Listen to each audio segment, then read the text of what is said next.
વડીલોને, અહીં ઉપસ્થિત માતા બહેનોને સૌને ઉલ ગુલાલ જિંદાબાદ। 150મી ભગવાન બિરસા મુંડાની જન્મ જયંતિના ભાગરૂપે આજે ડેડિયાપાડા ખાતે આપણે એની ભવ્ય ઉજવણી કરી રહ્યા છીએ, ત્યારે તમામ લોકો અહીં મોટી સંખ્યામાં ઉપસ્થિત થયેલા પદાધિકારીઓને આવકારું છું, તમામ વડીલો, યુવાનો સૌને હું આવકારું છું। ભગવાન બિરસા મુંડાનો જન્મ આજથી 150 વર્ષ પહેલા ઝારખંડના રાંચીના ખૂટી ગામમાં થયો। ભગવાન બિરસા મુંડા આપણા જેવા જ આદિવાસી મુંડા પરિવારમાંથી આવતા હતા। એમનું જીવન એક સંઘર્ષમય જીવન રહ્યું છે।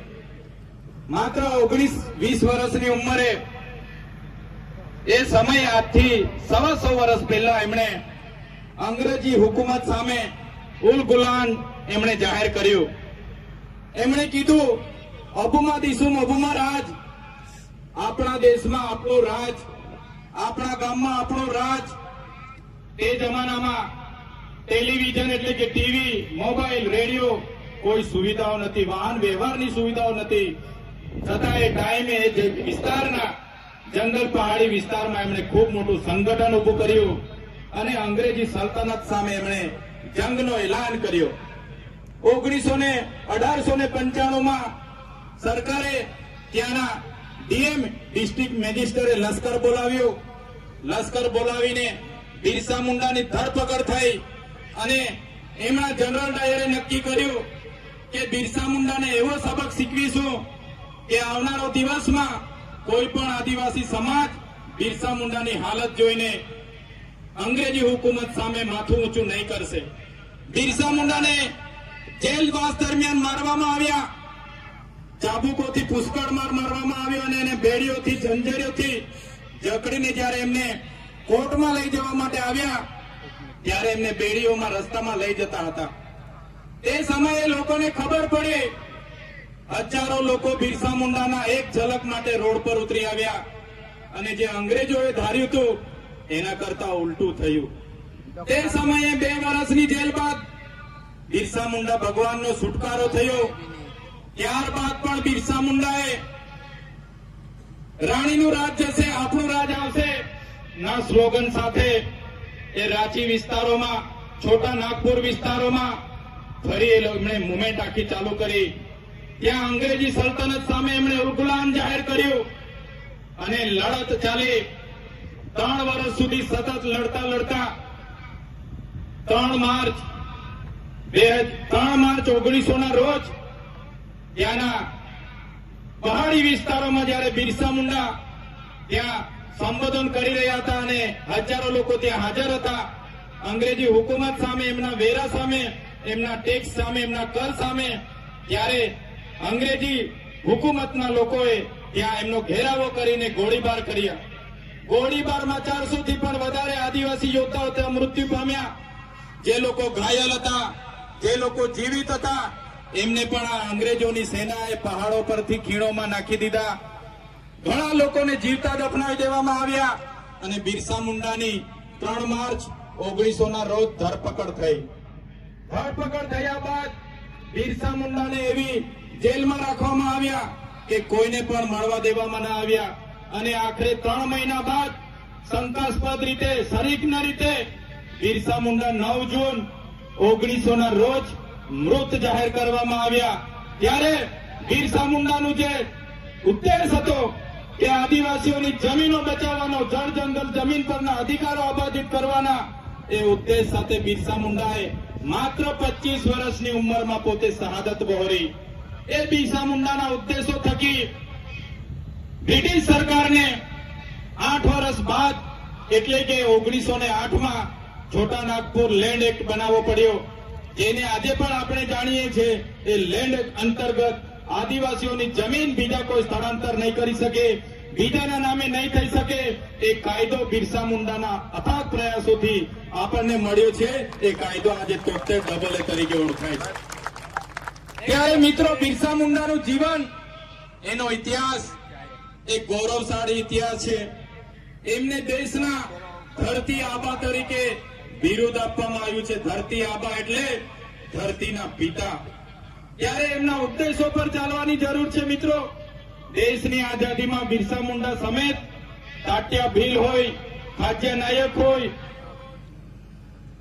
તમામ આગેવાનો ગોવિંદ ગુરુ ગીરી હોય, જયપાલસિંહ મુંડા હોય, તમામ આગેવાનોએ દેશની આઝાદીમાં પોતાનું યોગદાન આપ્યું છે.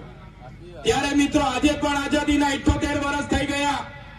વિકાસની વાત આવે છે ત્યારે આપણે નદીઓમાં, ડેમોમાં જમીનો આપી, રેલવેમાં જમીનો આપી, હાઈવેમાં જમીનો આપી, બુલેટ ટ્રેનોમાં જમીનો આપી, છતાં આજે આદિવાસી સમાજની વિકાસની વાત આવે તો આ સરકારો આદિવાસીઓ સાથે ભેદભાવ કરી રહી છે. આજે પણ મારો આદિવાસી સમાજ શિક્ષકો માટે રોડ પર આંદોલન કરે છે, સારી શાળાઓ માટે રોડ પર આંદોલન કરે છે, રોજગારી માટે રોડ પર આંદોલન કરે છે, દવાખાનાઓ માટે રોડ પર આંદોલન કરે છે. ત્યારે અમે આ સરકારને કહેવા માંગીએ છીએ, જો સરકાર આદિવાસીઓનો વિકાસ નથી કરવા માંગતી તો આવનાર દિવસોમાં અમે ભીલ પ્રદેશ મુક્તિ મોરચા તબા હેઠળ અલગ ભીલ પ્રદેશ 29મું રાજ્ય બનાવીશું. અલગ ભીલ પ્રદેશનું 29મું રાજ્ય અમને આદિવાસીઓને આબાદી જોઈએ અને એની રાજધાની આવનારા દિવસોમાં અમે કેવડિયા બનાવીશું. કોઈની બાપની તાકાત નથી કે અમને રોકી શકે. જે બિરસા મુંડાનો ઉદ્દેશ હતો, અબુમાં દિસુમ અબુમાં રાજ, આપણા દેશમાં, આપણા ગામમાં આપણું રાજ. આજે આ મનુવાદીની સરકારો આદિવાસીઓ સાથે ભેદભાવ કરે છે. તમે જોઈ લો, આજે દેવ દિવાળી છે, બિરસા મુંડાની જન્મ જયંતિ છે, છતાંય આ મનુવાદી સરકારોએ આજે તમામ આદિવાસી વિસ્તારોમાં ગ્રામ સભાઓ રાખી છે. આ શું દર્શાવે છે? આદિવાસીઓના બંધારણીય અધિકારો જ્યારે સરકાર આપવા નથી માંગતી, આજે પણ જળ, જંગલ, જમીન આદિવાસીઓનું છીનવાઈ રહ્યું છે. આજે પૂંજીપતિ, ઉદ્યોગપતિઓની નજર અમારા જમીનો પર, અમારા જંગલો પર છે. ત્યારે હું તમને સૌને આજના દિવસે આબાદિત કરું છું કે આ વિસ્તારમાં જીઆઈડીસીમાં લિગ્નાઇટ નીકળે છે, નર્મદા ડેમમાં આપણે પુષ્કળ પાણી છે, જંગલ છે, છોટાઉદેપુરમાં રેતીની લીજો છે, યુરેનિયમ છે. અને જો સરકાર આપણો વિકાસ નહીં કરશે તો આવનારા દિવસોમાં તૈયાર થઈ જજો. આ સરકારો પરથી આપણે 29મું રાજ્ય અલગ બનાવીશું અને એની રાજધાની કેવડિયા બનાવીશું. મારા સમાજના યુવાધનને પણ કહેવા માંગુ છું, તમારી યુવા શક્તિ, તમારું જોમ, જુસ્સો, તમારું સાહસ તમારા કેરિયર બનાવવા માટે વાપરો.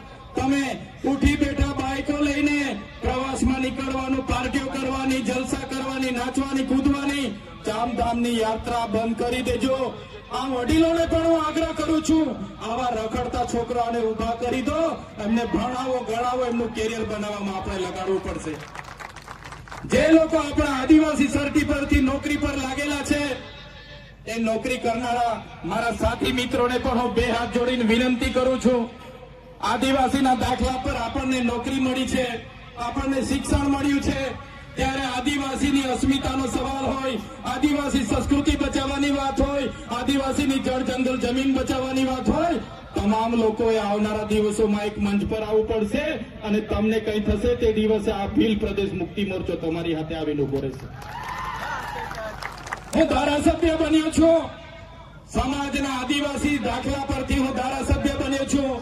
મારી ડેડિયાપાડાની બેઠક આદિવાસી રિઝર્વ બેઠક છે અને સમાજની દેનથી, સમાજના આશીર્વાદથી હું ધારાસભ્ય બન્યો છું. એટલે સમાજ માટે બોલું છું. જે દિવસે મારી પાર્ટી મારા આદિવાસી સમાજ માટે બોલતા રોકશે તે દિવસે પાર્ટીના ઝંડા અને પાટિયા સૌથી પહેલા ચૈતર વસાવા ઉતારી દેશે. એટલા માટે બીજી પાર્ટીઓમાં રહેલા નેતાઓને પણ કેમ છું, ટિકિટ કરીને કેટલી સુધી ગુલામી કરશો? ટિકિટ તમે આપશે પાર્ટી, તમે ફોર્મ ભરશો, પણ જે દિવસે આદિવાસીનો જાતિનો દાખલો નહીં હોય તે દિવસે તમારું ફોર્મ પણ પાસ થવાનું નથી.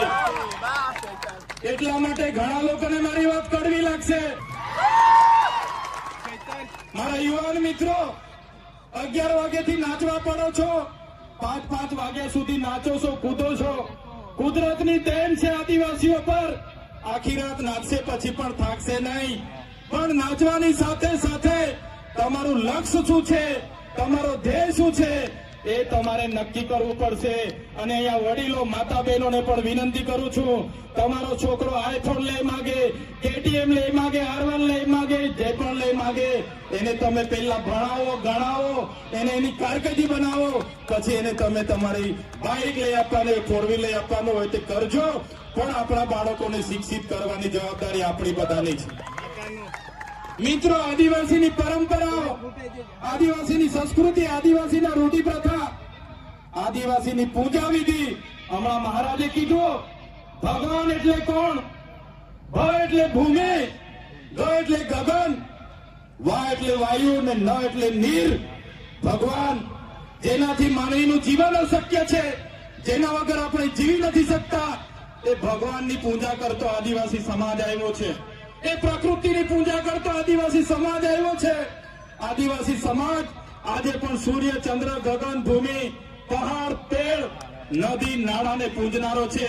આપણો માટણીઓ દેવ, આપણી લીલીચારીનો દેવ, આપણો ગમાણ દેવ, વાઘ દેવ, હિમાલય દેવ આજે આપણે બધા ભૂલતા ચાલ્યા છે. પણ જે દિવસે આ બધું આપણે ભૂલી જઈશું, તમે આદિવાસી છો એ સાબિત કરવા માટે તમને અઘરું પડી જવાનું છે. યાદ રાખજો. આજે આદિવાસીઓ માટે દાખલા માંગે છે, સાબિતી માંગે છે. ત્યારે મારા તમામ વડીલો, યુવાનો, માતા બહેનોને વિનંતી કરું છું, નવી સંસ્કૃતિ, નવા રીત રિવાજો, નવી વિધિઓ આવશે. પણ આપણી જન્મની વિધિ, છઠ્ઠીની વિધિ, આપણી મરણની વિધિ, આપણી લગ્નની વિધિ અલગ છે. એ કોઈએ ભૂલવાની નથી.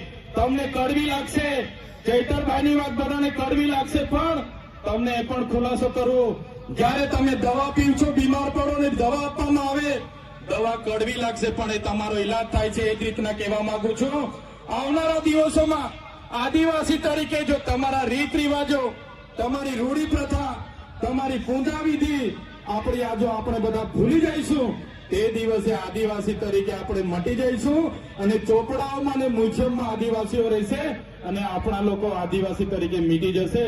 એટલા માટે આજે કેવડિયાની હાલત તમે જોઈ લો. આવનારા દિવસોમાં માલ સામોટની હાલત થવાની છે, પછી દેવ મોગરાની હાલત થવાની છે. ત્યારે મારા તમામ વડીલો, તમામ માતા બહેનોને વિનંતી કરું છું, આજે આપણે ભીલ પ્રદેશ મુક્તિ મોરચા બનાવ્યું છે. આ માત્ર ડેડિયાપાડા કે વાલિયા ઝઘડિયા કે ભરૂચ માટે નથી. ભીલ પ્રદેશ મુક્તિ મોરચામાં તમામ યુવાનો, કર્મચારી, વડીલો, માતા બહેનો, ધર્મ સંપ્રદાયના ગુરુ હોય, તમામ કર્મચારીઓ આમાં આ બેનર હેઠળ આવનારા દિવસોમાં ગુજરાત, મહારાષ્ટ્ર, મધ્યપ્રદેશ અને રાજસ્થાનમાં આદિવાસીઓની સંવિધાનિક અધિકારની લડત ચાલુ થવાની છે. અને એના માટે બધાએ જનજાગૃતિ માટે આ મંચ પર આવવું પડશે. પાર્ટીઓ ભૂલીને, સંગઠન ભૂલીને, તમામ લોકોએ ધર્મ સંપ્રદાય બનીને ભૂલીને આ ભીલ પ્રદેશના મંચ પર આવવું પડશે. ત્યારે જ આવનારા ભવિષ્યમાં આપણે ભીલ પ્રદેશ રાજ્ય બનાવીને રહીશું. મિત્રો, આજના મંચ પરથી કહીએ છીએ, અમે જ્યાં સુધી જીવીએ છીએ ત્યાં સુધી ભીલ પ્રદેશ માટે લડીશું. અને પ્રકૃતિની દયા હશે, જીવતા જીવ ભીલ પ્રદેશ રાજ્ય બનાવીને આ ધરતી પરથી જઈશું.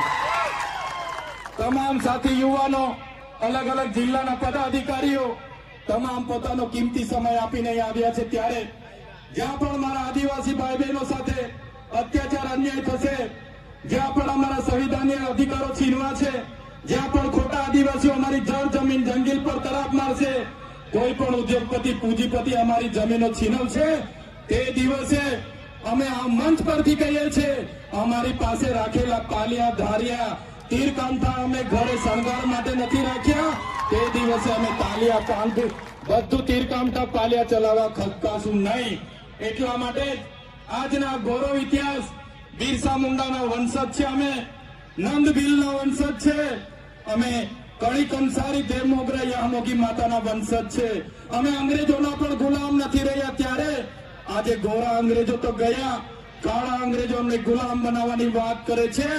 પણ આ બિરસા મુંડાની જન્મ જયંતિ અમે એલાન કરીએ છીએ, જ્યાં પણ અમારા યુવા, અમારા આદિવાસી માતા બહેનો સાથે અત્યાચારો થશે, અન્યાય થશે, અમારા સંવિધાનના અધિકારો જે દિવસે છીનવાતા થશે, તે દિવસે અમે સંવાદ અને સંવિધાન સાઈડ પર મૂકીશું અને એ દિવસે આર પારની લડાઈ કરીશું, અમારો ભીલ પ્રદેશ બનાવીશું. જય આદિવાસી, જય જોહાર, જય ભીલ પ્રદેશ. આજે અહીં ઉપસ્થિત થયા તમામ સાથી મિત્રો, આજે દેવ દિવાળીનો તહેવાર હોવા છતાં આજુબાજુમાં બીજા કાર્યક્રમો હોવા છતાં આજે મોટી સંખ્યામાં તમે ઉપસ્થિત થયા છો. તમામને મારા ઓલ ગુલામ જિંદાબાદ, જય જોહાર, જય આદિવાસી, જય ભીલ પ્રદેશ.